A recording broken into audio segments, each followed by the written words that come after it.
So we will continue to read from the practice instructions of the great Chan Master Hongji. We're still on page 33, and the translator has given this instruction the title, "With Total Trust, Roam and Play in Samadhi."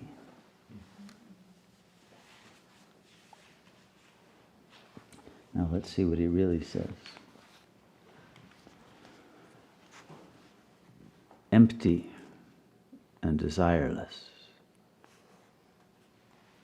cold and thin, simple and genuine. This is how to strike down and fold up the remaining habits of many lives. So let's look at that once more. Empty and desireless, without any desire for anything from the phenomenal plane, empty out of all narratives, all belief systems, all hopes that have anything to do with the illusory entity that you are now transcending. No desire to be anchored in a name or form or limited life within the matrix, completely gone beyond. Cold and thin.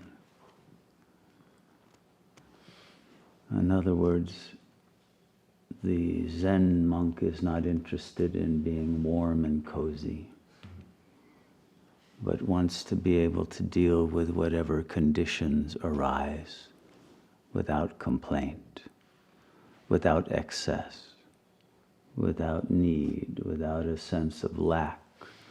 When the electricity is cut off and the global financial system collapses and your money is worthless, are you still okay? Can you deal with life when the body becomes thin and you're cold and there's nothing to be expected of jouissance any longer from the world? Are you still able to play in Samadhi? Simple and genuine. The ego is not genuine because it is complex. It is complex because it speaks with forked tongue. One fragment will say one thing, another will say or want another thing. And that complexity can never be unified into a genuine presentation of oneself in the world. And so it is only through that simplification of the consciousness, through return to the 0 point, that the authentic being is able to express itself through the body and mind, because it has no interest in making any particular impression on the other. It has no interest in controlling, has no interest in being approved. It simply is. And so, if you wish to strike down and fold up the remaining habits of many lives, you have to go through this emptying out. There is no other way to become genuine except to eliminate that which is not genuine, that which is ladla, that which is fragile, that which needs things to be comfortable and easy and enables one to be irresponsible. All of that must be struck down. And all the habits of the ego's desire for gaining territory and security and love and approval and all of those attempts to establish itself with some reality that it lacks must be folded up and thrown into the fire. When the stains from old habits are exhausted, the original light appears, blazing through your skull, not admitting any other matters. So, the old habits, when they are recognized as stains upon your soul, and the energy that has pushed you to act out those habit patterns, when that energy has been exhausted through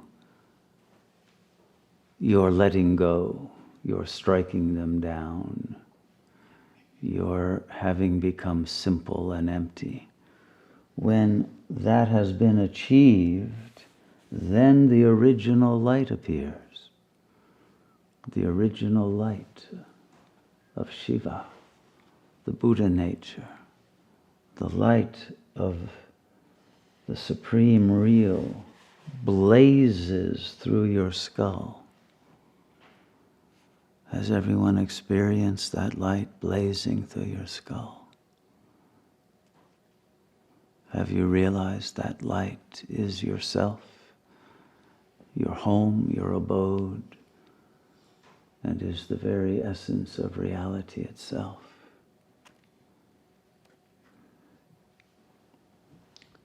And when that light blazes and fills the consciousness, there is no longer any room for other matters, no other thoughts, no concerns, no worries, no plans for the future, no anything except the eternal light itself completely takes over and becomes the only reality.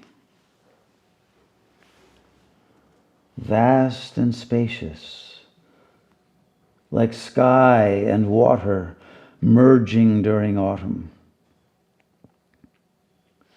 like snow and moon having the same color. This field is without boundary.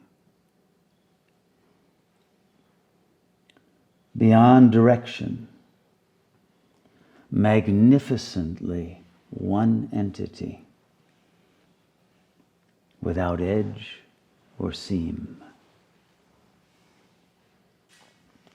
So this light that will blaze through you and dissolve the mind of the ego reveals the vastness of reality, an infinity of infinities, all contained within this field of light, empty of objects, but filled with creative imagination and potentiality. This will also appear as the sky and the water, and as they merge in autumn at the horizon. That point of the horizon is yourself, the horizon between the noumenal and the phenomenal, between the emptiness and the fullness, between life and death, between all and nothingness. Like snow and moon having the same color, because everything is the color of the white light that fills all space, that creates time, and is itself timelessness. Magnificently, he says, one entity, one self, one intelligence that constitutes the basis of the universe and every universe, and all without edge, without seam, without otherness, all one whole, and you are that. Further, When you turn within and drop off everything completely, realization occurs. So all of that is before realization. What he was just talking about is still just a preamble, because realization cannot be described. It is even beyond the light.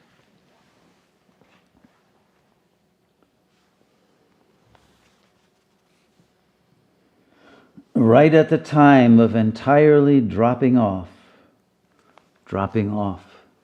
narratives, dropping off the sense of I, dropping off all separateness from that infinity. Deliberation and discussion are 1,000 or 10,000 miles away. There is no interest in speaking, no capacity to speak about this wonder, and no one to speak to. There is no basis for any discussion, because you either are it or you could not possibly be closer than 10,000 miles from it. Still, no principle is discernible. So what could there be to point to or explain? This is a very important point. Chan Buddhism, and then Zen when it went to Japan, is based on the understanding that understanding cannot be transmitted through scriptures or concepts of any kind. And so to believe that there is a supreme principle, whether it's the Tao or the Buddha or Shiva or any supernal metaphysical ideal, is already to remove yourself into the plane of representation. You have to let go of even the highest and purest beliefs in order to realize this truth. And this is why the Zen monks would say, if you mention the word Buddha, wash your mouth out, as if it's a dirty word, even though these are Buddhists. Why? You cannot imagine Buddha to be some concept that you could understand. You must realize the mind cannot understand and let go of it, not worship your own ideas, even if they are traditional ideas that come with all the power of the usage of those terms by the great sages. Even then, don't believe there is any principle beyond what you are. And you cannot know that until you have dropped away all sense of separation from that principle.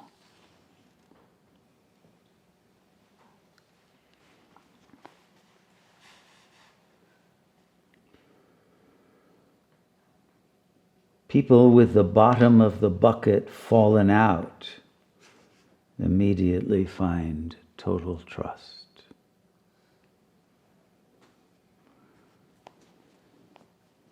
In other words, the realized Zen master is one for whom the bottom has fallen away. There is no foundation. There's no bedrock. It's not like, okay, we're building our lives on the rock of ages, now we're safe. No. The safety is in the fact that there is no bottom. And there is no you who fell through it. It is utter emptiness, not some dependence on God. Utter emptiness.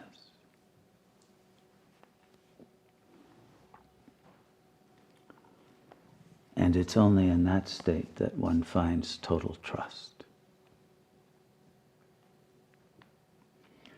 So we are told simply to realize mutual response and explore mutual response, then turn around and enter the world. Mutual response.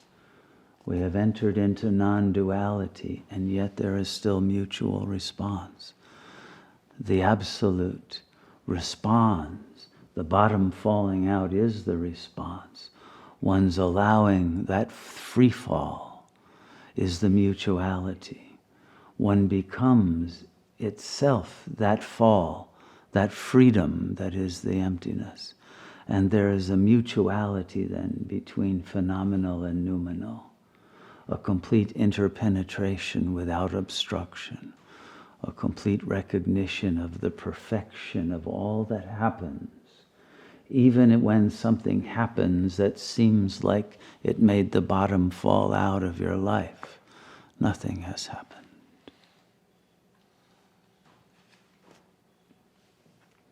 And then you can enter the world. You can enter the illusion. You don't hide from it, because now you're not afraid of it.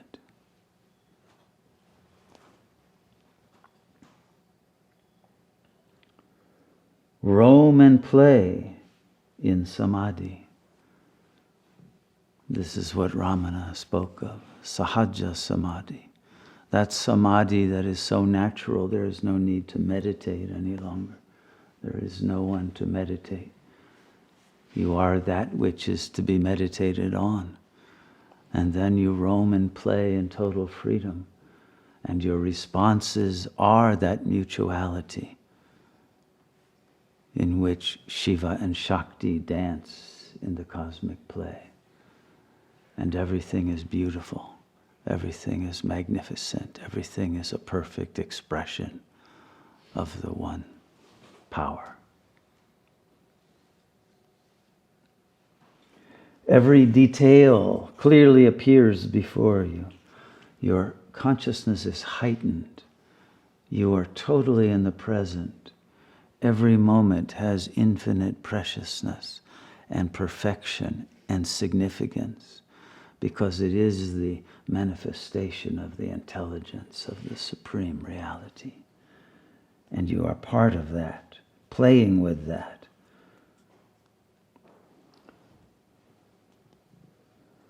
Sound and form, echo and shadow happen instantly without leaving traces.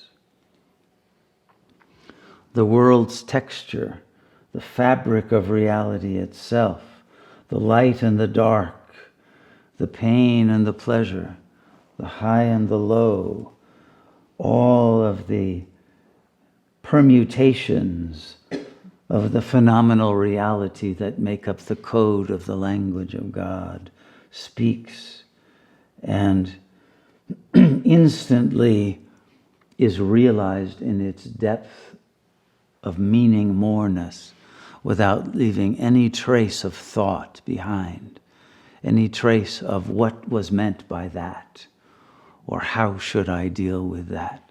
No trace of any egoic separation from the entire process of the unfoldment of the real. The outside and myself do not dominate each other. That apparent duality, being one, is always in harmony. And one always can yield. There is no need to assert and affirm and get your way. There is only the way, the Tao, that affirms itself in every moment. And one is able to respond without being intruded upon or intruding upon the space of any being. Only because no perceiving comes between us. What does he mean, no perceiving? Every perception is a thought that registers and defines an object that is perceived. But when there is a total presence It is as if there is no perception because there is no subject and no object.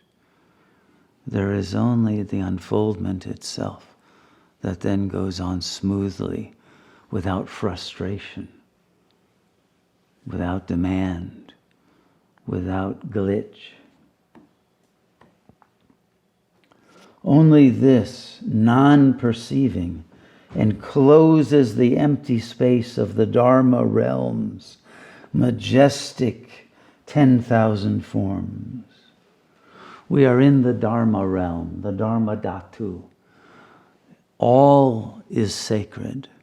We are the holy temple, and every moment, every phenomenon is holy and pure and true.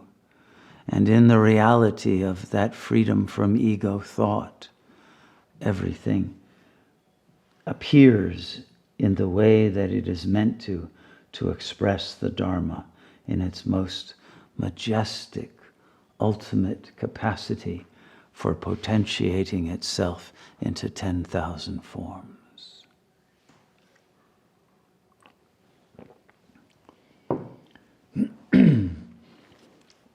And he sums up this way. People with the original face should enact and fully investigate without neglecting a single fragment. People with the original face, the Buddha, the face of God, the face of the Tao, the face of the faceless, nameless, formless presence. When that is your face, when there is no mask, when there is no conditioned identity, then you should enact that power. Don't hold back. Don't hide it. But enact and fully investigate the entire field of these 10,000 forms. And by investigating, you will see the same face in everyone, in everything, in every moment. And you will see its different facets of the one supreme diamond in every face, in every experience. And one must realize the preciousness of every moment you are given and of every being you are encountering and every fragment of reality, no matter how ugly or no matter how beautiful or no matter how unapproachable or no matter how familiar. Each fragment must be recognized, must be consecrated through the gaze of the one who sees the real and enables it through its love to bring it to emerge into its wholeness and perfection.